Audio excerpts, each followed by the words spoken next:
Welcome to the Mocktales Lounge. Sip, Spill, and heal with the Ashleys. I'm Thing 1. And I'm Thing 2. Drink of the day. We have Espresso Mafias located in Mocktales Town. We have their tiramisu. It's like a whipped espresso. Okay. Yeah. What is a whipped espresso? So what I saw, he puts, it's like a double shot, and then you pick the milky one, and he puts it in a frother and whips it. Oh. And then it's on ice. Okay. Yeah. Cheers. Thank you. It's good. We'll link their Instagram and all that in here, and there's description box for you guys. Espresso Mafia. Espresso Mafia, literally one of my favorite coffee places. Mm-hmm. Top 3, probably number 1. I go there a lot. There's so many coffee places, and I don't know. I've had bad experiences with some of them. This one, never. Never disappoints. Anthony is he is the barista and he's the owner. He makes the best coffee, and he's such a fun person to be around. So. I've heard unanimous good things about the Great owner. Place. Yeah. Love good coffee, love good people. Good vibes. Mm-hmm. All right. How was your weekends? Oh, it's good. It was a 4-day weekend for my kids. Oh, crap. Friday and Monday, right? Yes, it was Teachers Institute Day or something on all Friday, around. and then President's Day on Monday. Just kind of prepped for Valentine's Day, which was Saturday. EJ just cooked dinner. Yeah. Yeah. Got some really good ribeye and scallops and tiger shrimp and broccolini, and damn. Had a little I made a mini charcuterie thing for us. Oh, that's so fun. Yeah. Nice. I like those kind of dates. Just wanted to keep it simple. Yeah, stay in. Plus, it's so crazy. Yeah. On Valentine's. I feel like it's so commercialized. I literally wait till the day after because all the heart-shaped chocolate's half off. Yes. It's my favorite. For real. The Dove chocolates, the heart-shaped ones. Yeah. It's half off. You know how expensive that chocolate is? I can buy bags and bags of it and just put it in the freezer. Yeah. Oh, so good. Worked on Sunday. Oh, Monday. Had a nice day with the kids. Mm-hmm. I had Lily meditate with me in the morning. How cute. Did she like it? She's going to be a firecracker. I think she needs to learn early on. Oh, absolutely. Yeah. Well, Leon likes to meditate as well. When he meditates with me, he'll lie down and breathe and close his eyes and do the full pose. How cute. And Lily, she's just snuggling with me. Oh. Yeah. And just to have them be in my your aura. Feels. Yeah, my energy field. Because your kids, they depend on you for regulation too. I was just about to say emotional regulation. Yes. I learned a lot about that this weekend. Oh, did you? Yes, I did. I sure did. I learned a lot of hard lessons with Leon, bless his heart. Yeah. Every first child is the guinea pig in the learning lesson. I am the first child. We are both oldest children. We are the guinea pigs. So we know. We turned out all right. Yeah, we turned out okay. Would you agree? Yeah, I mean, are there any other first children out there? Your thoughts? Or first-time parents, too. Mm-hmm. That's another thing. Oh Anybody who has multiple kids, I do see that. Yeah. It's always the first one's don't do this. No, don't touch this. And the second one, you're fuck it. yeah. Go ahead, build up your immune system. Eat that Starburst off the ground. Yeah, it's tiger parent, and then all bets are off. Yeah, you're I've been through this before. And then I took them for a walk around the neighborhood. Nice. I love your neighborhood. Yeah. Leon, he did really good. He likes being outside. Yeah. Before he used to bog out after a while and want one of me or EJ to pack him on our backs. And yeah. You don't need a weighted vest. Oh my God. Not now. He's way too heavy. That kid is huge. Yeah. Can you imagine? I'd have to pack him. You're the same size. Exactly. I could do it though, just not very long. Lily bogged out on our way back, but I was we're at the top of the hill, so it's all downhill from here, so you got it. Yeah. Yeah, she's complaining towards the end, but she persevered. And then Leon, that kid always wants an adventure. Yeah. He's Mommy, can we have a picnic outside? So we had a picnic outside. So it was a good, very homely, quality, family day together. That sounds like a very chill, wholesome Yes. It's like a Hallmark movie. How was your weekend? My weekend was chill for the most part. I didn't like do anything. So my cousin and I are doing sober February. So that already adds a level of chill. Oh, yes. Yeah, like instant. I remember you said this, yes. Yeah. Although I did take some gummies. Okay. I don't think weed counts, but yeah, not like I'm doing it all day. Like it's like after work or after the ranch and I go home and I'll sit on my couch and I'll watch Real Housewives of Salt Lake. On Valentine's Day, I took myself out to dinner. I went to Polly's. My friend bartends there. Oh, nice. And I know one of the owners. She came out. She sat with me at the bar for a little bit. We just ate like chips and salsa. And my friend was making me mocktails. So, yeah, so they had some drink specials, but she was making me mocktails, the mocktail versions of it. So good. You know the horse Pepsi that was in my pasture? Yeah. So he went to training. So there's a horse trainer here from Canada. And so he went there. And then my friend Melissa was like, you should text him and see if he could come work with Maverick and Waimea. Well, mostly Maverick. Yes, your baby. My baby. He came up on Sunday, I believe, and like got on Maverick and he like, perfect. His temperament is so good. And then he got on Waimea and she didn't buck. So I was like, all right, there's hope, you know? And then How old is Maverick now? Maverick's 4. So it's at a good age. Like some people start their horses at 2. So I think it's a good age. It's not like I haven't worked with him. He does all the other like round penning. I've saddled him before, but never got on. He worked with Waimea and I had like an equine body worker come to work on Chance. Because she's going to start doing rodeo, and I wanted him to look at Sammy because she's like 27 years old. Oh my gosh. It was the coolest thing ever. Her name is Kim, and she has like these infrared blankets that she puts on them and boots. She does like body work like with her hands to like release tension. The horses love her. They had a spa day. They were like feeling so good. Like so good. Chance was like just like living his best life with like the blankets on and all that. I just loved her energy. It was like such a calming thing. And so because Waimea is super anxious, I really wanted her to take a look at her and I just kind of want to see like what's going on. She went over there and she like put her hands on her and like did all kinds of cool things. When she comes back, she's going on vacation. We're going to do the same with Waimea and I'm hoping it'll like bring her anxiety down. She just like walks around all day and fight or flight. This is going to be like the hardest horse that I'll probably have to train. Because she was a rescue. She was. I think part of it is horses like mirror us. If I'm scared of her, she can't register that I'm scared of her. She's registering that she should be scared of something because I'm scared. Does that make sense? You know? If you're scared, I'm scared too. Yeah, exactly. Why are we scared? Yeah, what the fuck?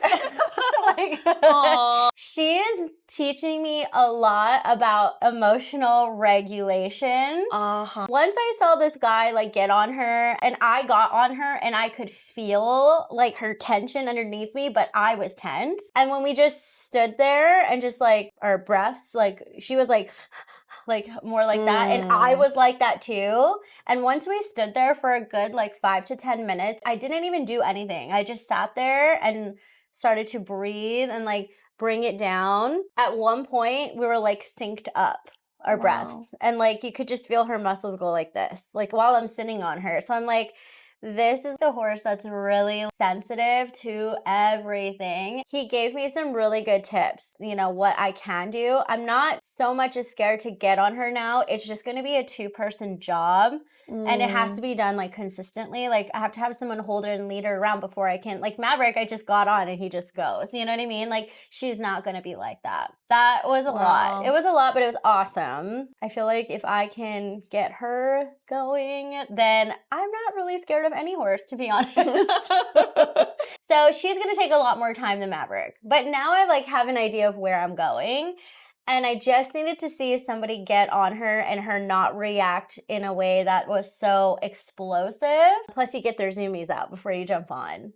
That was my weekend. It was a lot of that stuff. It was great. How old is Waimea now? She's 6. She's 6. Yeah, she's 6. But I didn't have her whole life. You know what I mean? So I think I got her like 3 maybe. Yeah. Maybe. So it's a good age. Their bones stop developing at 7. I mean, everyone's different. Like there are people who ride 2-year-olds and sometimes do like, I guess, competition. I'm just not really into that. I don't really care. I don't compete. So I just give them the space they need. And it worked for Maverick. The guy was on him and trying to get him to push his buttons and like anything that any rider would do. He would not do anything.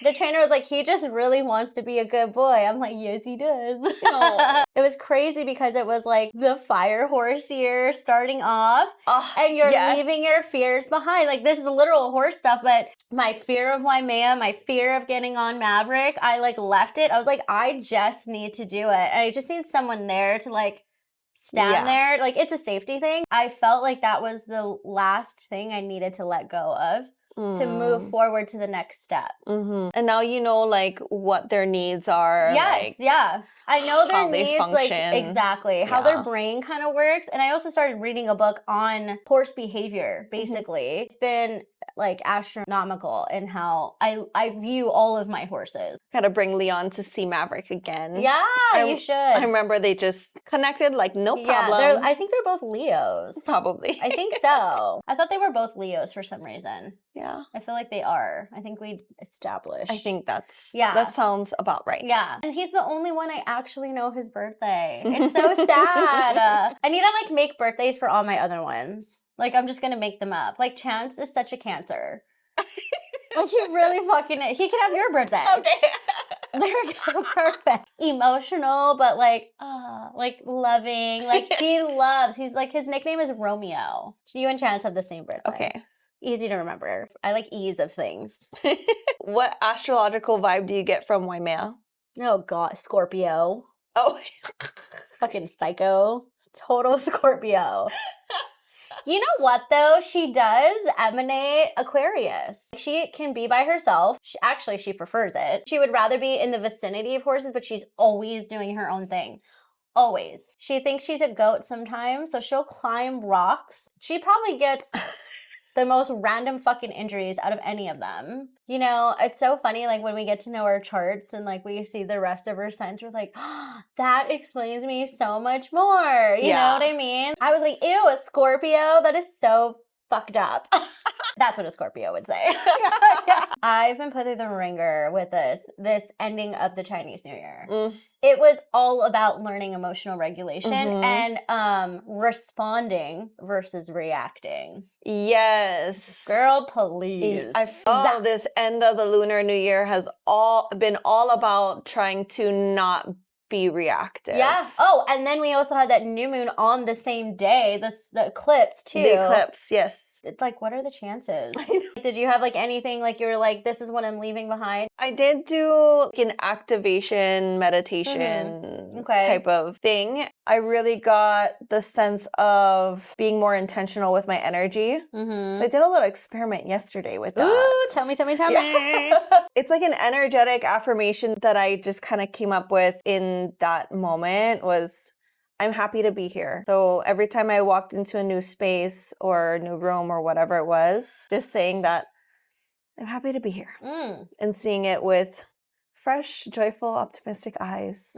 Whether it was Pilates class or open house or talking to the lady at the front office. And I really felt like people picked up on that energy and had more positive and personal conversations. Okay. Yeah. That's awesome. I feel like when you approach things with that attitude of this is going to be good, people are just drawn to that. Yes. And then the universe, I don't know for you, but for me, will throw some fucking shit in there where I'll go in and everything's good and then boom, something happens. And to me, it feels like a test. Like, how am I gonna respond to this? But for the journal prompts that I wanted to leave or release was processing things before responding.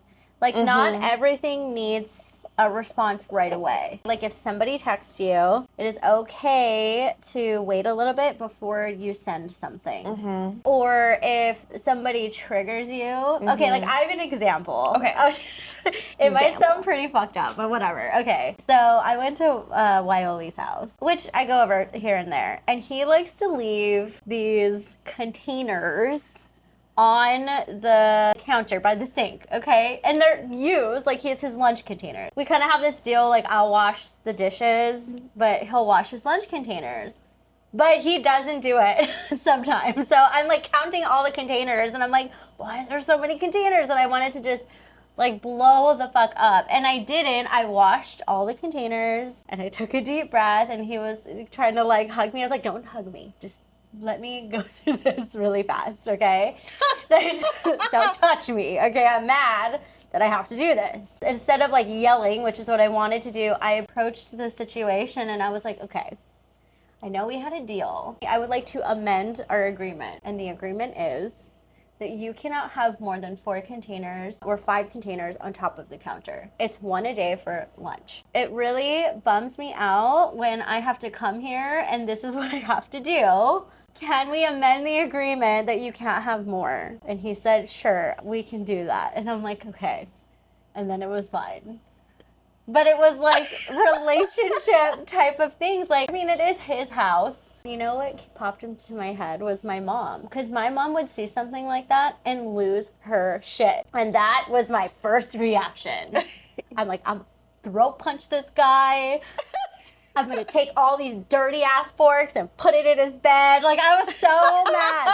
You like that? Like, it was so bad, you know? I calmed the Scorpio energy down and I used my words and I was an adult about it. And I got what I wanted. It worked.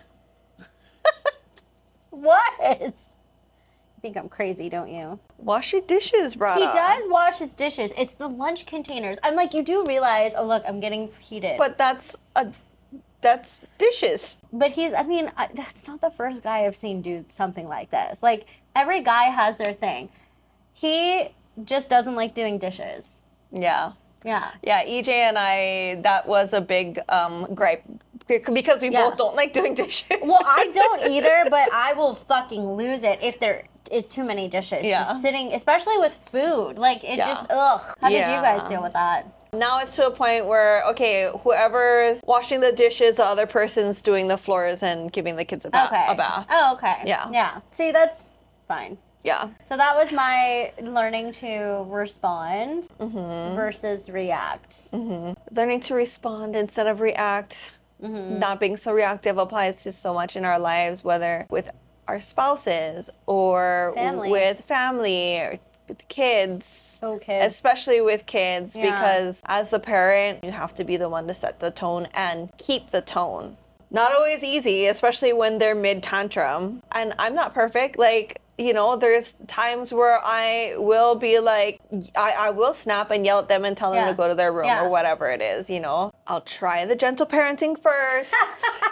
We tried. Acknowledge the feelings, talk about what happened, because they have to go through their emotional state first before they can cross over to the logical brain. Give them hugs, find a solution, like what can we do? I don't know if they're at the age of being able to come up with their own solutions yet, so I just tell them what they need to do or ask them to do what I think they should do. What's an example? Between siblings, whether they're fighting over like toys or devices or he doesn't want to play with me, the sharing they get more worked up about.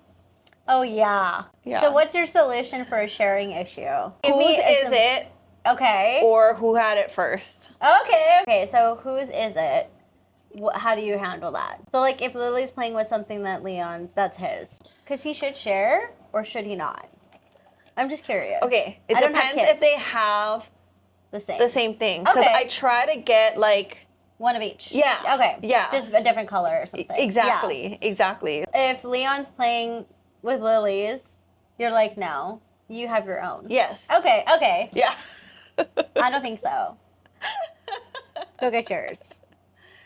But Lily's younger too, so if she has his, and then Leon's complaining about her, I'll say, okay, can you go get hers and give it to her? She'll be okay with that. Yeah. But if he just takes it, like, then she'll freak out and she'll like... Okay.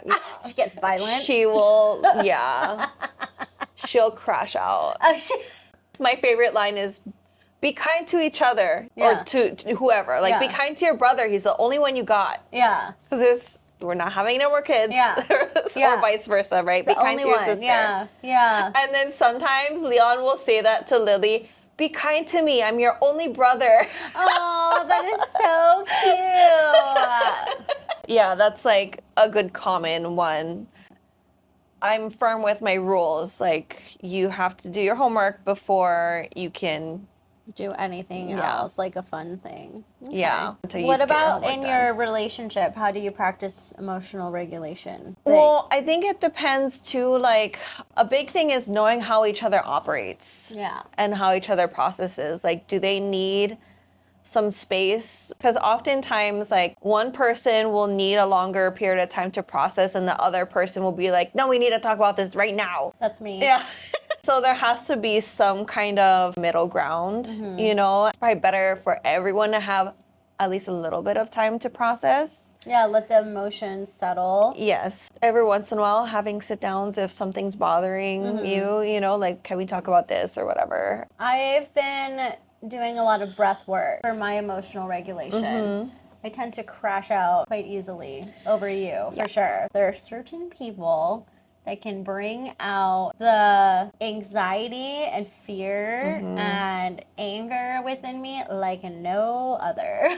In therapy, we've been doing this breath work, but it's also like you follow like a figure 8 pattern, but you use your eyes like bilateral. Oh. So you do it like this. Okay, like infinity. Yes, like it figure Okay. 8, yeah, like that. And so you breathe in for 4, like, and then out for 4.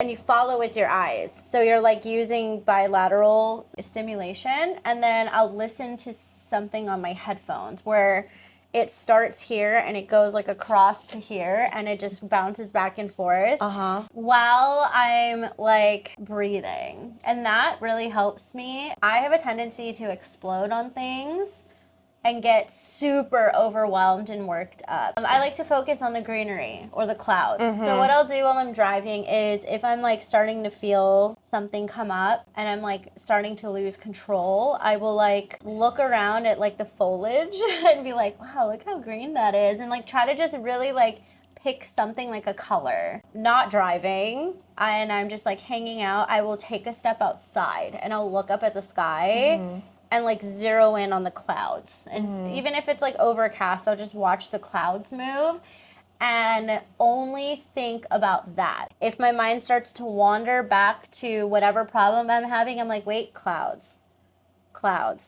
And I have to do that a ton of times, but it gets easier every time. And then I start to look for shapes within them if it's possible to do that. But for me, it's like focusing on the color green. I don't know why that is, but while I'm driving, I think it's like because I'm in haiku, there's just green everywhere. Yeah. There's so many different like plants and stuff to look at. It just calms me. It's easy to bring my mind to that color. I don't know. I just chose that color. Anything to bring me back to the present moment. Yeah. So what you're saying, like with the sky and the greenery, I mean, that sounds like all just very grounding because it's all nature. Yeah. Yeah. Yeah, everything outside, I just need to take a step outside. Focus and grounding. Yeah. For me, it's the visual because our brain has to, it's all of your senses. So you're like outside, so you're feeling the wind, you're feeling the sun or whatever, what may have you, the rain, whatever, and you're forced to focus on like, okay, like let's say that tree outside of my shop. I don't have the best vision, but what I'll do is like,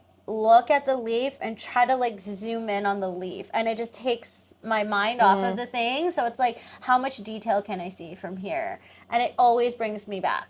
And then obviously cloud shapes are like the coolest thing ever. So And the thing with the figure 8 and then the bilateral. I don't do those at the same time. Oh, okay. Because then it's too much. Oh, so if you do both at the same time, which I've tried, so it's hard for me, I don't know, maybe some people can do it, but it's hard for me to sync my breathing. I can't count 1, 2, 3, 4 while it's going like this in my brain. Yes. It actually makes me feel more anxious. Yeah, yeah. Because I'm like, why can't I keep up? Or, you know, so if I'm driving, I can't exactly move my eyes like this. Yeah. So if you put your headphones on, you can put bilateral while you're driving. Yeah. Like the binaural beats or binaural music. That's a big thing right now. Well, it's not that though. Okay. It's the bilateral. You can use binaural beats, yes, but it's just like usually it's like in both ears, you know? So this one will have like a dong here and then like another sound here, but then you can hear it carry over. I'll send you one. It's on they're on Spotify. Some of them do use the binaural beats, but it's like so broken up.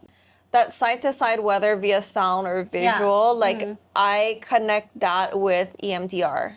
Exactly. Because that's how we process trauma, especially. Yes. For my emotional regulation, I like to just step outside and just go for a walk. In the moment where like you're dealing with a person face to face or even on the phone or whatever, but like directly, just taking that deep breath. And like they can visually see me breathing or hear me breathing, and I'll just not really say anything. I'll do like maybe something like that. I just need to stop talking. Yeah. But then half the time when you don't give that reaction right away, the other person like figures it all out for you. Yeah. Like yesterday, this guy came through open house and told me his whole life story. And some of it was like, whoa, that's crazy, you know? And as somebody who's highly sensitive and empathetic, like try not to take someone's energy on, but it's hard when they're like looking at you in the eye and like telling you everything. And I'm like, and then breathe out, release, whatever. Yeah. You're a lot better than me. I'd be like, buddy, do you want the house or not? You know, I don't want to hear this. You know, I've noticed I don't really attract a lot of those. I do. You do? Everyone tells me their whole life story. You know who else is Mike? Mike too. Like we could go somewhere, like to a bar, and everybody will just flock to him telling the life story, and I'm like, what? No one tells me anything. I don't know if it says "fuck off" on my forehead. I know everyone's secrets. Okay, that I believe. You know all my shit. Although I know yours too. So cheers. Yeah, that shit's wild. Everybody does tell you everything, but you're a trustworthy person. I hate it. I'm like, I didn't ask for this. It's your energy. Your energy is so Cancerian. It really is. Yeah. It's so Cancerian. Like, everybody tells you. I'm still working on this. Yeah. But boundaries. Yeah, like figuring out a way to end the conversation or put a pin in it. Yeah. I'd love to know more at a later date, but you know, like I have this next appointment. I'm pretty good at like that. Yeah. Being in hair. Yeah. It's a very fine line. I don't know. Like I said, it might say fuck off because like when I'm just done talking with someone, I'm like, oh my god, that's so cool. So how about them Yankees? You know, like. Yeah. I bet people are used to my random outbursts. Oh, that's so crazy. Yeah. Well, I have to go. Yeah. Can I call? Oh my god, I'm getting another call. Gotta go. Yeah. Oh, my mom's calling. Sorry. We'll talk later. My mom's calling. Oh yes, mom's always priority. Yeah. Oh Lord. But yeah, I mean, sometimes I just gotta go take a nap. Yes, people drain you. Doing hair, I feel that all the time. Sometimes I'll bust out my yoga mat in the back and take a nap right here. Yeah. One of my clients walked in and I had my legs up the wall, just like, girl. He's like, and I'm like, is it that time already? Like, I'm sorry, but this really helps my to regulate myself. Yes. And then like if someone's like rage baiting or like, you know, just being like toxic. You get those too. Like, whether in real life or online, like gotta take a pause, gotta like think about, okay, ask more questions. Like is what they're saying actually true? Or is it just for attention? What's a rage bait not online? I've never seen that. My dad. Oh, right. Okay. Got it. Yeah. Like gaslighting. That kind of No, he'll say things to try to piss me off, to get a reaction out of me when he's not getting a reaction out of me. Oh, it just turns like feral and unhinged. Yeah, he'll say something fucked up and I'm like, you said that so that I get angry and I actually call you, but that's not happening. No, not today. I'm not 19 anymore. Sorry. Parents always still treat us like we're children. And there's even certain people like in the industry, they'll try to bait you and I'm like, no, stick to the facts. That's it. Facts are life. If you all have any other tips on emotional regulatory, you know, practices. Therapy, journaling, that's all great too, of course. Yeah. But I think you all know that we do that, so. Mirror work is good. Somebody called me a big girl. I forgot to mention that. I know. Like in what context? Well, that's what I was thinking, but I cried about it. I'm not going to mention who said it, but it was said to one of my friends. And as I walked away, and he's like, oh, yeah, that big girl.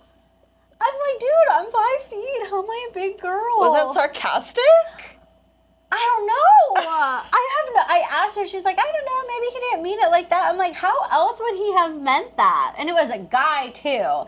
It really hurt my feelings and I cried about it. Like, was it sarcastic or like? I don't know. I didn't hear it. Alpha female. Yeah, maybe. I don't know. It sounded like it was like derogatory though. The way that she said it, like was not she said it, the way she told me. So again, this is coming through someone else's mouth, but yeah, I cried about it. Yeah, no one's ever. I'm 5 feet, first of all, so now I feel like a fucking meatball. Like, he called me a big girl, and I'm like, I don't think I've ever been called a big girl my entire life. You see? Hey, big girl, would you back that? I mean, it's like, are you talking about my ass? Because, yeah, sure. But that's not what he was talking about. It just sounded derogatory. I'm sorry, but really, that was a hard one to regulate. I did cry about it. And then I was like, wait a minute. I'm going to turn that pain into power. I don't know what he's talking about. I'm going to be a big girl with a big ass. Must be your ass. Or my tits. When in the bra I was wearing, they looked pretty big. They look like a flat-chested boy right now. Or your energy. I do have big energy. Big dick energy. Mm-hmm. Yeah, I don't know. I think he meant it in another way. Oh, I am not a big girl. To get under your skin? But then why would he say it behind my back like a pussy? Say it to my face. I mean, I'm fine now, but it did hurt my feelings. I don't think anyone's ever called me a big girl. Ever. Like, how? I think it's just big. It made me feel like a meatball or like an Oompa Loompa or something. Not the way that I'm you're hoping thinking. he was talking about my boobs, if I'm being honest. They looked really big and good. They did. Sorry, I don't know if we can say that, but I'm gonna because I, in my entire life of being 5 feet, y'all, 5 feet, have never been called a big girl, so I took it as I'm fat. Is it because I'm fat? It's either sarcasm, energy, independence. Or tits. Yeah, or the curves. The curves. Oil of the day is jasmine. Where do I put this? Go rub it? Everywhere. All over. Rub it and smell it. Yeah. It's so good. Oh my God. I could smell this all day. This is like an aphrodisiac oil. It's supposed to be good for emotional well-being. I need that. Emotional balance. Since I'm such a big girl. Quote of the day. Instead of focusing on an outcome, I focus on feeling good. Oh, yes. I love it. Intentional energy. Mm-hmm. Love you guys. Please like and subscribe to stay tuned for more episodes from the Mocktales Lounge.